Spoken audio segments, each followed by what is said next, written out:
Okay mga kaibigs, narita karon diri sa mga dagko kay punuan sa suro-suro or giant cactus. Mo ni siya'y nahimo ng masita sa silinganan.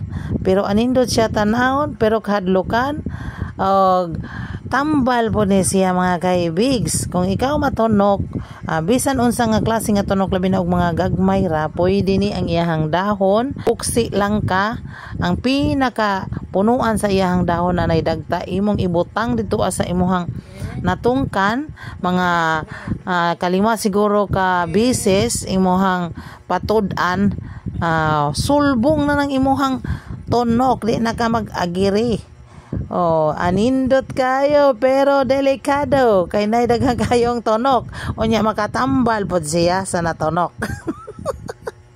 Mo na mga kaibigs ang suro-suro nga cactus. Baling daghanang tunok gyud sa kalawasan.